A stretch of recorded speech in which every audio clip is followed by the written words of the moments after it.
예, 한 주간 쟁점에 대한 이슈들을 패널들의 직감으로 예측해보는 시간이죠. 자, 월요일의 코너 한판 직감. 오늘도 이 두 분과 함께하겠습니다. 김재섭 국민의힘 서울도봉갑 당협위원장님, 어서 오십시오. 네, 안녕하세요. 도봉구에서 온 김재섭입니다. 예, 그리고 최지은 민주당 부산 북강서울 지역위원장, 어서 오십시오. 네, 부산에서 온 최지은입니다. 네, 자 도봉갑에서 또 북강서울에서. 자, 앞서 일부에서 다루긴 했습니다만 오늘 그 가장 뜨거웠던 이슈였죠. 그 한동훈 법무부 장관 청문회. 관전평 살짝 한번 들어볼까요? 먼저 우리 김재섭 위원장부터. 그 원래 민주당이 네. 청문회도 잘하고 국감도 잘하고 이래서 원래 야당에 잘 맞는 정당이라고 생각했거든요. 예. 근데 오늘 보니까 그 여당을 그렇게 오래 하시지도 않았는데 벌써 여당에 좀 익숙해지셨는지 칼이 날카롭지 않았다. 네, 칼이 너무 무뎌가지고 때로는 제 손을 다치는 그런 그 인사청문회가 아니었나 그렇게 생각합니다. 최진 위원장. 저는 청문회에 대해서를 떠나서 윤석열 그 인수위의 전반적인 인선 자체가 그동안 윤석열 당선인이 후보자 시절에는 문재인 정부의 인사 참패 이런 용어를 굉장히 많이 썼는데 거의 시즌 2거나 훨씬 더 심한 것을 보여주고 있지 않나 이런 생각이 들고 예. 전반적으로 앞으로 정부에 대해서 희망이라든지 어떤 방향으로 갈 건지는 전혀 기대되지 않고 예. 각 개인 후보자들이 딸의 입시비리라든지 이런 것들이 그동안 내로남불이라고 공격했던 것을 오히려 더 받아야 되는데 예. 이 잣대는 과거에 민주당 인사들한테 했던 것보다는 훨씬 더 낮은 솜방망이 잣대를 스스로에게 이렇게 하는 면에서 이게 이 공정이라는 것이 이런 것이었나 출발부터 첫 단추를 잘못 끼고 있다 이렇게 보입니다. 근데 오늘 청문회 나온 쟁점 보면 불법적인 것으로 드러난 것은 없었던 것 같고 일단은 그냥 스펙 준비를 굉장히 열심히 한 것 같다라는 정도의 정황이고 사실은 한동훈 후보자도 향후 입시에서 환영하지 않겠다 이렇게 또 말을 했지 않습니까? 그러면 이 정도 해명이면 국민들이 뭐랄까요 공감하고 납득할 수 있는 정도의 청문회 내용이었다 답변이었다 볼 수 있을까요? 그러니까 이게 우리 사회의 엘리트가 어떤 식으로 교육으로서 세습이 되는지 이제 이런 것들이 말하자면 좀 이제 부끄러운 민낯 같은 것들이 저는 예. 한동훈 후보자의 인사청문회를 통해서 드러났다고 생각을 하는데 예. 사실 민주당에서는 과거 이제 조국 전 장관이랑 아무래도 연계를 많이 시켜서 똑같이 검증해라. 그다음에 조국이랑 똑같은 거 아니냐 내지는 이렇게 말씀을 하시는데 예.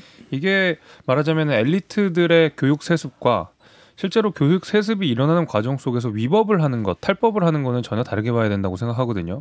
저는 이제 그런 의미에서 조국 전 장관은 분명한 잘못이 있고 그다음에 한동훈 후보자도 어떤 기득권으로서의 그런 어떤 서민들이 보시기에 국민들이 보시기에 다소 눈높이 안 맞는 모습들이 있었지만은 저는 애초에 층차가 다르다고 생각합니다. 최진 위원장. 아니 대피를 했다고 지금 밝혀진 거 아닙니까? 그럼 이거를 입시에 쓰지 않겠다라고 하는데 네. 그럼 왜 이렇게 이걸 비용을 아마 지불했겠죠. 대피를 예. 했을 때는 그리고 그 외국인을 고용까지 해가면서 대피를 했을까? 굳이 할 필요 없는 것을 왜 그렇게 많은 노력을 들여가지고 했을지 지금 이렇게 밝혀지고 나니까 입시에 쓰지 않겠다라고 얘기를 하는 것이지만 예. 처음에 그 의도가 어땠는지 이런 것에 대해서는 우리가 알 수가 없잖아요. 예. 그래서 국민 눈높이에 적절하지 않고 만약에 정말 우리가 똑같은 검증 잣대를 들여댔을 때 이분이 법무부 장관 자격이 있나 이런 생각이 드는 것이죠. 이제 진중권 작가가 오늘 자리에 안 나오셨는데 한동훈 후보자 관련 의혹이 언론에 보도되니까 진 작가가 페이스북에 이런 말을 올렸어요. 구질하다. 본질적으로 조국이랑 한동훈이랑 비슷한 것 같다. 본질적으로는 비슷하다. 물론 같은 거는 아니라고 늘 말씀했지만 본질적으로는 엄마 아빠의 어떤 찬스는 본질적으로 같지 않냐. 이런 답을 했어요. 김경진 의원님 반박해 주세요. 아니 진 작가님이 오늘 청문회 장면을 안 보신 상태에서 그 말씀을 하셨고 그 보기 전에 올린 글이었어요. 그렇죠. 맞아. 그러니까 오늘 보시고 났으면 예. 뭔가 새로운 코멘트가 나올 것 같고요. 아니 기본적으로 한동훈 후보자가 저기 무슨 서류 위조했나요? 허위로 서울대학교 인턴 확인서 작성했나요? 호텔에서 무슨 했다고 봉사활동했다고 썼나요? 누구 시켜서까지 이게 했나요? 저는 그런 근본적인 차이가 있고 예. 그 다음에 아까 대피를 했다고 이제 우리 최지은 위원장님 말씀하셨는데 네. 대피를 했다고 하는 것도 밝혀진 게 아니잖아요. 아까 지금 한동훈 후보 얘기하는 것은 뭐냐면 그 첨삭 지도 정도를 온라인상으로 받았다. 지금 요 정도 얘기잖아요. 보면. 예. 근데 그게 대필인가요? 첨삭 지도를 받은 거하고. 저도 학교 다닐 때 공부할 때 학원 다니면서 첨삭지도 많이 받았거든요. 불법인가요? 네, 유학 경험 있으신 김성애 소장님. 예, 저는 그러니까 법적으로 문제가 되지 않는다라는 검사들의 의식 체계에 대해서 한 번 더 확인하는 계기가 됐다라는 말씀을 좀 드려야겠고요. 예. 근데 너무 많은 거짓말이 있었죠. 일단 컨설팅 업체에 컨설팅을 받은 적이 없다. 했는데 알고 보니 처형, 즉 이 해당자의 이모가 컨설턴트였어요. 그러니까 컨설팅을 받은 적은 없지만 이모랑 상의를 했다. 뭐 이런 거 아닙니까? 그런 내용들도 정말 의아하고요. 그리고 논문 같은 경우도 지금 말씀하셨던 대로 이제 대필 내용이 나오고 그게 첨삭이든 대필이든 습작이다라고 한동훈 후보는 설명하고 있는데 습작을 블로그에 올린 것도 아니고 저널에다가 왜 올렸는지 저널이라고 하면 그것이 리스트로 남고 레코드로 남아서 내가 몇 개의 저널에 몇 편의 논문을 올렸다라는 것을 표시가 되니까요. 이런 점도 그렇고 그다음에 이분 한국 캘리포니아 아티스트들이 함께 모여서 차별금지 전시회를 했다고 했는데 알고 봤더니 한국과 미국에서 참여했던 아티스트들이 본인의 사촌 오빠, 사촌 언니, 사촌 언니 같은 경우는 아이비리그에 합격했으니까 이름은 올렸지만 작품은 출판을 안 했군요. 사촌 동생. 이게 이제 한국 캘리포니아에 같이 했다는 것을 그 외할머니 전시 공간을 전시했다는 것도 그렇고 예. 봉사활동의 경우에도 거짓말이라고 안 하는데 인터뷰에서는 분명히 사회공헌부서에다가 이메일을 보내서 자기가 50대를 기증받았다는 식으로 인터뷰를 했지만 내용을 알고 보면 애시당초부터 업체가 정해져 있던 것으로 보는 것이 더 자연스럽겠고 거기에 남는 노트북 50대가 있다는 것을 자기 엄마의 친구분을 통해서 알아서 이렇게 보낸 거 아닙니까? 예. 그러니까 이 전 과정이 내년이 되면 문제가 됐을 텐데 올해니까 불법이 아니다라고 말하는 것. 우리는 지금 불법인지 합법인지 따지는 수사기관이가 아니고요. 이치에 맞는 행동을 하는 후보자인지를 따지는 데이기 때문에 이러한 의혹들에 대해서 하나도 해명이 됐다고 생각하지 않습니다. 자, 최진 위원장이 또 옥스퍼드 박사님으로서 그런 식의 또 오픈 억세스 저널 그게 정말 어떤 그 억세스인지 좀 잘 말씀해 주시고 네. 이 케냐인이 뭐 자기가 이제 에디팅 했다는 말은 했지 않았습니까? 그 부분이 어떤 부분에서 문제가 될 수 아니 왜 있다고 옥스퍼드 박사를 옆에 앉혀서 절시키셨어요?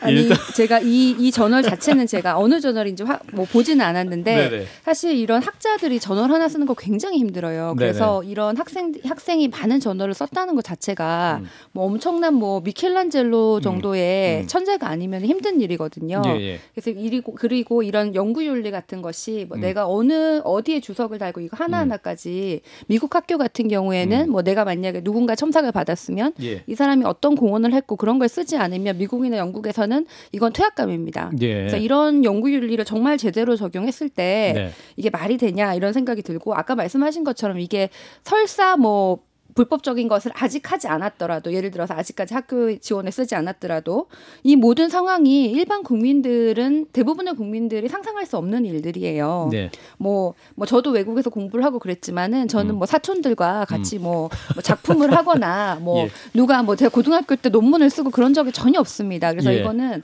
굉장히 아주 일부의 그 왜곡된 교육 상황인데 그것을 가지고 있는 사람들이 너무나 당연하게 뭐 불법이 없다라고 하는 것이 과연 이 법무부 장관으로서 적절한가? 그래서 윤석열 후보의 그 공정과 상식 지금 뭐 실력만 있으면 능력만 있으면 이러면서 구의원 후보들한테도 시험 보라고 하지 않습니까? 이래놓고 사실 법무부 장관의 딸은 이렇게 엄마 아빠 찬스를 다 뭐 외할머니 찬스까지 사촌 찬스까지 다 쓰고 있고 그리고 지금 윤석열 후보가 임명한 사람들을 보면 윤석열 당선인이 임명한 사람들을 보면 뭐 친구 뭐 복심 동문 이렇지 않습니까? 예. 그래서 과연 이 공정한 그 능력주의가 무엇인지에 대해서 그 근본적인 의문이 드는 것이죠. 네. 우리 위원장님은 외국 유학 안 다녀오셨어요? 저는 뭐 외국 유학 근처에도 못 가봤습니다. 서울법대만 나와서. 네, 그냥 한국에서 열심히 살았습니다. 네. 그래서 뭐 잘은 모르지만 그 아까 말씀하신 겸손해지셨어요. 갑자기 여기 해외 유학파들을 앞에 두고 굉장히 초라해지네요. 네, 안 가신 거죠. 예. 오픈 액세스 플랫폼이라고 하는 게 알고 보니까 뭐 그 최지은 위원장님 말씀하신 것처럼 어떤 그 저널이나 이런 수준의 플랫폼은 아니라고 하고 오히려 SNS나든지 아니면 뭐 유튜브처럼 그냥 내가 만든 음악이라든지 컨텐츠들을 자유롭게 올릴 수 있는 말 그대로 오픈 액세스 플랫폼이라고 하더라고요. 그래서 말하자면은 다른 어떤 저널에 그 게재를 하는 그 정도 수준의 논문 플랫폼은 전혀 아니라는 말씀을 제가 일단 먼저 드리고 그러다 보니까 아무래도 그 컨텐츠라고 하는 것이 저널 수준의 깊이 있는 논문도 아니었고 예. 한동 후보자의 표현에 따르면은 어떤 습작 수준의 그냥 간단한 2-3페이지 정도의 드래프트 정도가 올라갔다고 하거든요. 이제 그런 의미에서 너무 엄격하게 논문이다 이렇게 말씀하시는 거는 좀 맞지 않는 것 같고 예. 제가 초반에도 말씀드렸지만은 이것이 사실 이제 우리 사회 엘리트들의 교육 세습의 방식이라고 하면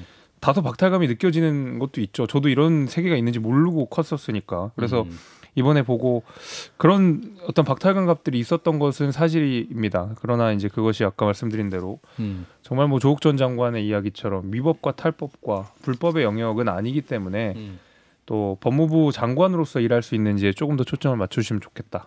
네. 알겠습니다. 자, 일단 청문회 첫째 날이 지났으니까요. 또 내일 또 어떤 얘기가 나오는지 보고 네. 이 얘기는 여기서 마무리하겠습니다.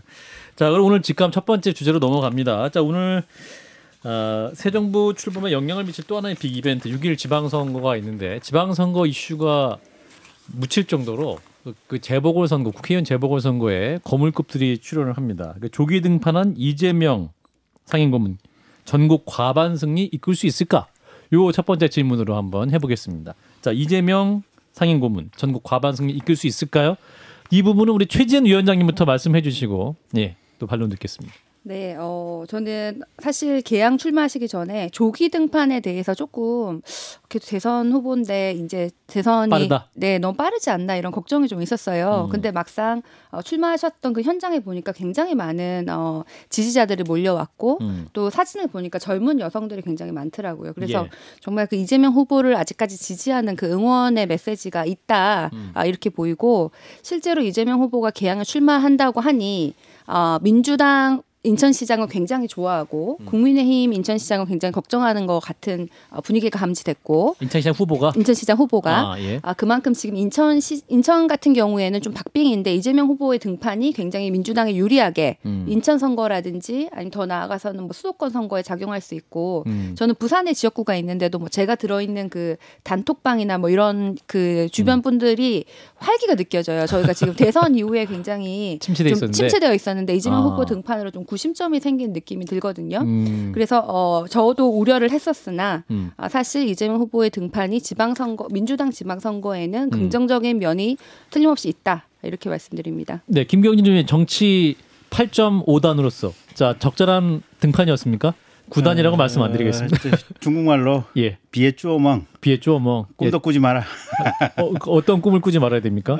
과반 네. 전국 과반 승리. 네, 네. 안 됩니까? 왜 안 됩니까? 일단 큰 틀에서 민심이 처음에 대선을 치를 때 당시는 0.7% 차이로 대통령 당선인의 승부가 갈렸지만 예.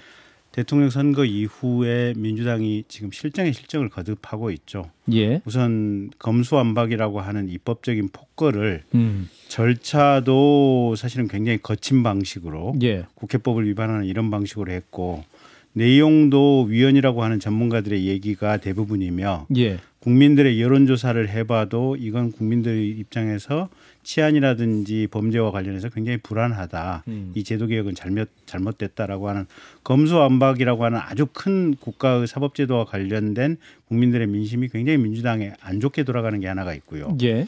그다음에 두 번째, 지금 한덕수 총리 후보자라든지 오늘 한동훈 후보자 같은 경우도 사실은 한동훈 후보자도 최초에는 무슨 민주당이 청문회 거부하겠다고 했지 않습니까?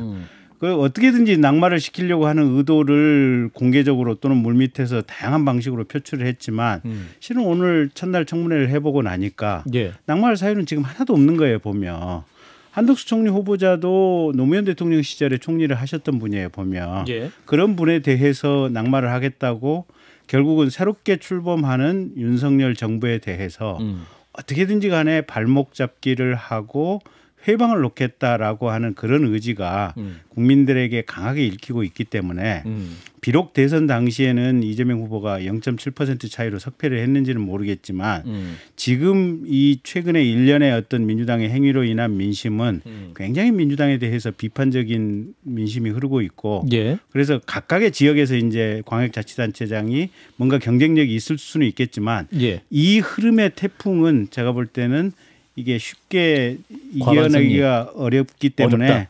거기 저는 국민의힘의 후보들이 아마 상당수 당선될 것이다 이렇게 예상합니다. 과반수 꿈도 꾸지 마. 네. 자, 김성현 소장님. 과반이라는 게 무슨 의미인지는 잘 모르겠는데 광역자치단체를 기준으로 아마 9개 이렇게 하면 과반으로 이겼다라고 할 수 있는 상황인 것 같고요. 네. 그것은 제가 생각하기에는 뭐 겸손하게 잡아야 되지만 도전해볼 만한 목표다라고 생각하고 있습니다. 예. 현재 12개죠. 제가 지금 기억하기로는 12개 광역자치단체장 중에 그런데 이제 몇 개는 확실히 우세 지역이 있고요. 예. 좀 해볼 만한 지역이 있고 이렇지 않습니까? 예. 이제 저희 거꾸로 이제 윤석열 당선자와 소위 말하는 허니문 기간 집권하면 6개월 동안 국민들이 무조건 밀어주거든요. 그런데 이제 이 국면을 망친 건 전 윤석열 당선자였다고 생각합니다. 용산이 하나였고요. 두 번째는 한동훈 장관 등 최측근 인사들 임명으로 해서 국민들 특히 이제 중도층에서 약간 어정쩡하게 계신 분들로 하여금 야 이거 대선이 안 끝났네라는 생각을 그냥 들게 만들어서 연장전. 그렇죠. 그러니까 윤석열 당선자가 지금 뭘 딱히 되게 못하고 막 국민들을 분노하게 해서 지지율이 50% 왔다 갔다 하는 게 아니고요. 예. 아직 선거 국면이다. 그러니까 이걸 이제 본인들이 야 우리 식구 챙겨야 되라고 딱 먼저 선언하시니까 중간에 있는 사람들 이거 아직 전쟁 중인가 보네 하고 갈라져 있는 중이라서 예. 야 뭐 이러나 저러나 하여튼 당선자가 생겼는데 윤석열 한번 밀어줘야지 이런 생각을 할 수 있는 여유가 있는 중도층들이 없어져 버린 상황이라고 보여져요. 예. 그렇기 때문에 내일 이제 뭐 취임 선언에서 한 말씀 더 해주시겠지만 자, 전 사실 안철수 인수위원장한테 큰 기대를 걸었었습니다. 한성부에서 여러 차례 말씀드렸고요. 잘 해주시길 바란다고. 근데 그것에 비해서는 인수위가 뭘 했는지를 모르는, 그러니까 어떤 방향을 제시했는지 모르고 제가 가장 실망한 부분은 여기까지만 하겠습니다. 50조가 35조로 줄다가 말고 이제는 기재부가 알아서 예산을 짤 거다고 던져버렸어요. 지금 중소상공인에 대한 지원안 같은 경우에. 그렇죠. 이래서 안 되죠. 이러면 윤석열 대통령의 리더십이 어디 있습니까? 이것 때문에 지방자치 선거가 오히려 좀 해볼 만한 상황으로 가고 있다 이렇게 보고 있습니다. 오히려 해볼 만하다. 과반 승리도. 자, 우리 김재섭 위원장님은 어렵겠지만 해볼 만하다. 냉정하게 얘기하면 민주당한테는 도움이 될 것 같아요. 이재명 후보가 등판하는 거에 있어서. 그러니까 이번 선거에만큼은. 왜냐하면은 사실 이제 우리가 박지원 비대위원장께서 뭐 여러 가지 민주당에 쓴소리를 많이 하시고 이제 그게 말하자면 민주당의 과거에 국민들께 실망을 안겼던 부분들을 아주 일정 부분 조금씩 회복해 나가는 과정이라고는 생각을 하는데 예. 실제로 박지원 위원장이 선거와 관련돼서 어떤 획을 잘 그어주고 있느냐, 그러니까 진두지휘를 하고 있느냐에 대해서는 거기에 대해서는 잘하고 있다라고 대답할 수 있는 사람이 저는 거의 없다고 생각합니다. 적어도 이번 선거에 관해서는.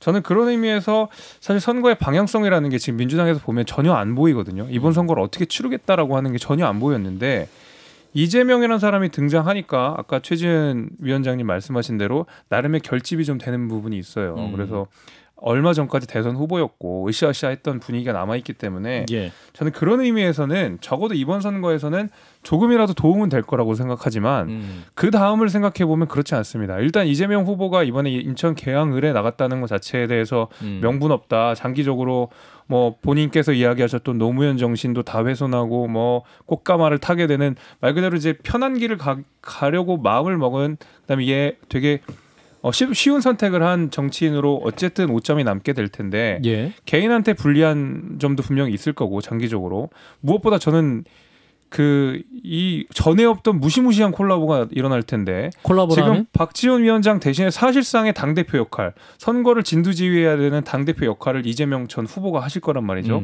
그리고 나서 이번에 원내에 진입하시면 바로 8월에 있을 당대표 선거에 당연히 나가실 거고 그러면 검수완박을 밀어붙였던 힘과 실력을 갖고 있는 민주당에 이재명 당대표라는 콜라보는 전에 없던 콜라보입니다. 이거는 국민들께서 우리 문재인 대통령이 경험하지 못한 나라를 말씀하셨다면 이건 정말 경험하지 못한 야당을 아마 국민들께서 맛보게 되실 거예요. 저는 그런 의미에서라도 이번 선거에 당장 결집하는 효과가 있겠지만 이재명 당대표 그리고 진이죠. 이제 거의 될 준비를 하고 계시니까 거기에 검수완박을 통과시킨 무지막지한 민주당 이 콜라보레이션은 아마 장기적으로 민주당이 굉장히 크리티컬한 부작용으로 될 것이다라고 제가 예측을 해봅니다. 안철수 위원장의 행보는 어떻게 판단하십니까? 이번 분당 갑 출마 이후에 정치적 미래 어떻게 볼 수 있냐 최진우 위원장.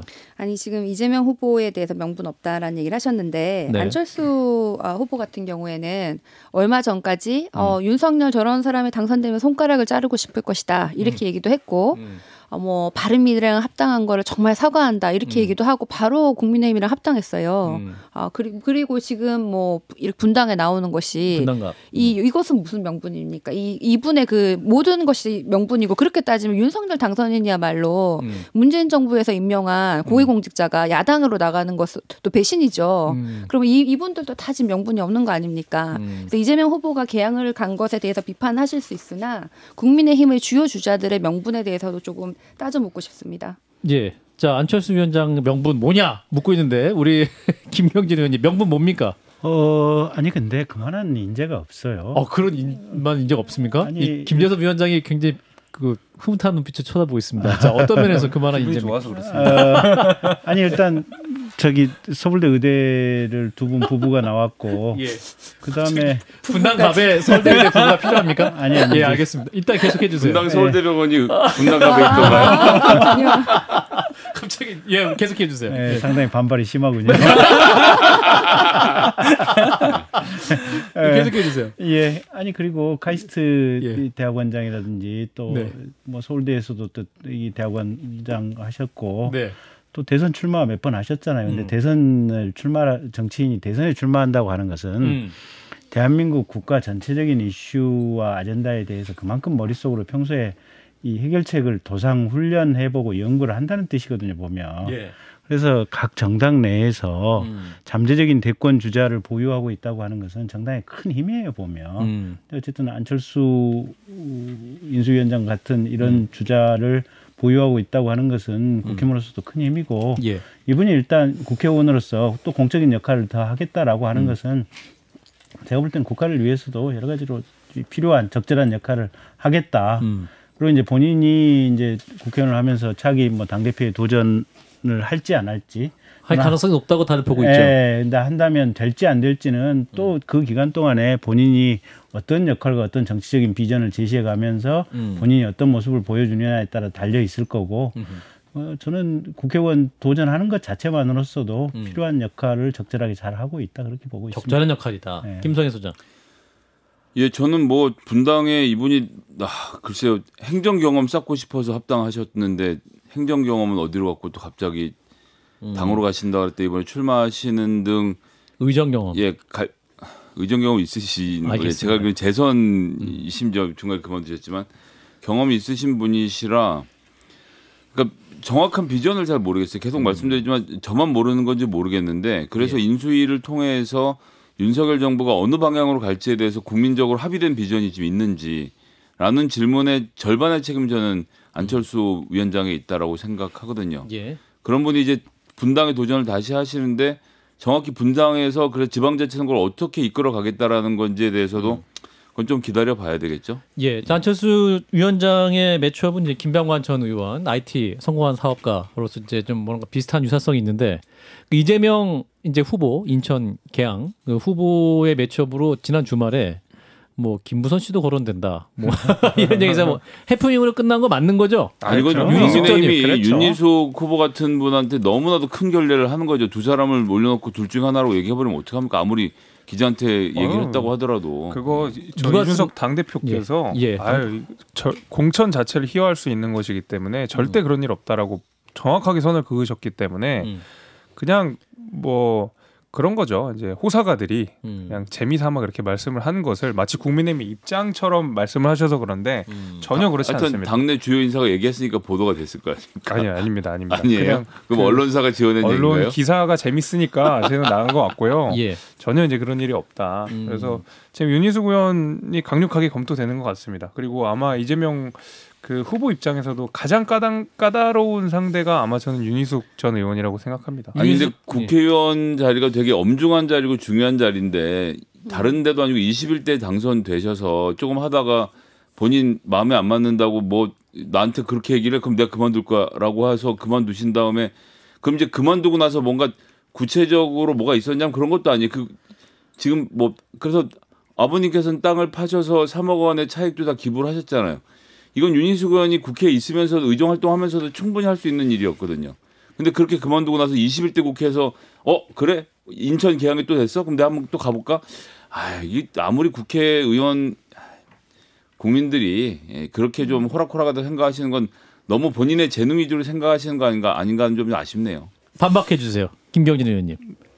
그래서 네. 그와 같은 김성현 소장님 같은 문제 제기를 하시는 분들이 분명히 있으신 것 같아요. 그래서 네. 당 지도부에서도 조금은 고민이 있고 또 윤희숙 전 의원께서도 오늘 이제 인터뷰한 거 이렇게 전문 실린 거 보니까 예. 아니 내가 나가겠다고 한 거 아니다. 다만 이제 어느 방송에 인터뷰를 하는 도중에 예. 당신이 나가면 어떻겠냐라고 물어보니까 네. 당에서 필요로 한다면 뭐 내가 그렇게 선당 후사의 정신으로 네. 고려할 수도 있겠다.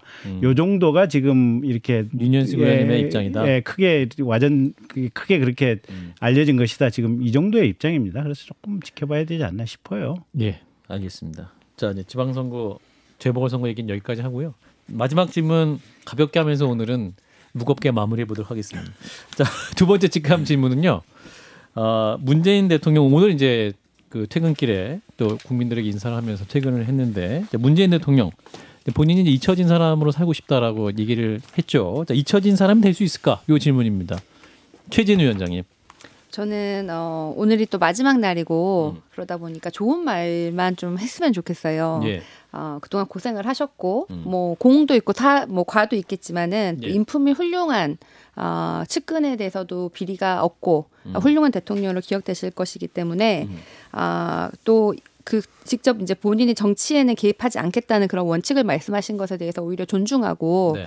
그렇게 되도록 지지자들이 도와야 되는 게 아닌가라고 생각을 하는데 예. 그래서 좋은 어른으로 남아 계실 것은 분명한데 이분이 또 영향력 있는 큰 어른으로 남아 계실 것인가 여기에 대해서는 그럴 가능성이 좀 다분히 있다고 생각하고 영향력 있는 큰 어른이 될 것 같다. 예, 아무래도 당의 뭐 구심점이 흔들리거나 뭐 진영 간의 대결이 굉장히 첨예하거나 그럴 때는 또 그 존재 자체만으로 좀 많은 일들이 좀 해결되는 큰 어른으로 남을 가능성이 크다고 생각합니다. 그럼 잊혀지지는 않을 가능성이 있네요.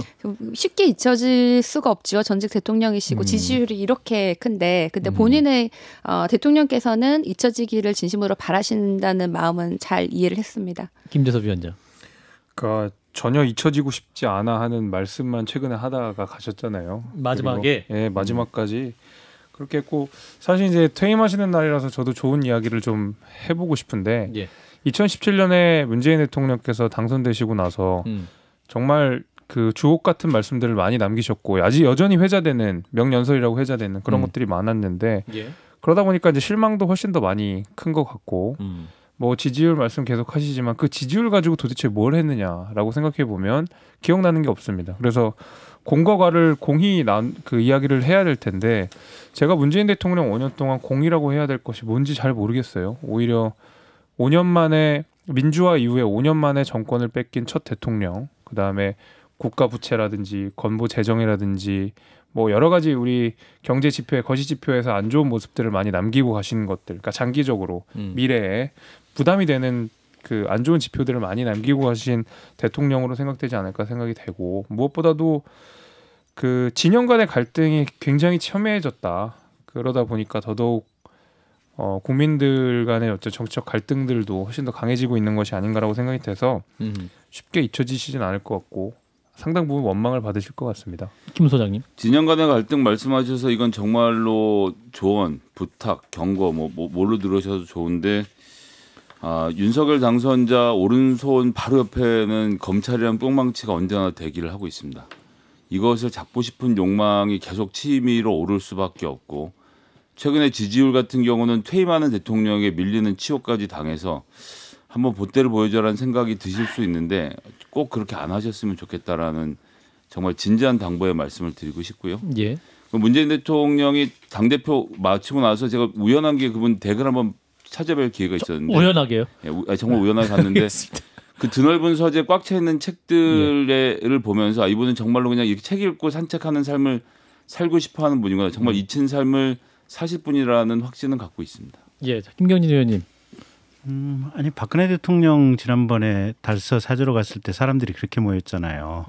그러니까 문재인 대통령도 잊혀질 수는 없는 거예요. 보면 대한민국 국민 의식 속에 대통령 전직 대통령이라고 하는 이 위상 때문에. 예. 다만 구체적인 정치 현안에 대해서는 당연히 뭐 관여 안 하시겠지만 조금 좀 줄이시고 일단 본인이 좀 책을 좀 쓰셨으면 좋겠어요. 국가 발전을 위해서 5년 동안 경험하고 아쉬웠던 부분. 회고록 같이. 예, 책을 하나 쓰셨으면 좋겠고.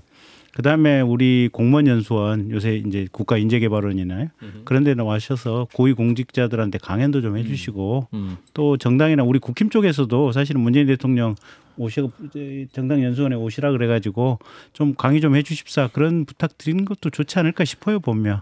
예. 제가 하나만 덧붙여도 되나요? 예, 짧게. 네. 예. 저는 뭐 문재인 대통령께서 잊혀지고 안 잊혀지고로 진영 간 대립이 해결될 것 같지는 않고 6월 1일 그 지방선거 이후에는 좀 우리 여야 모두 다 좀 정치개혁 선거법과 같은 그런 제도 개혁에 대해서 좀 얘기를 하지 않으면은 이런 이 첨예한 여야 대립은 절대 없어지지 않을 거라고 생각합니다. 네, 한판 직감 지금까지 김재섭 국민의힘 서울 도봉갑 당협위원장, 최지은 민주당 부산 북강서울 지역위원장 두 분 고맙습니다.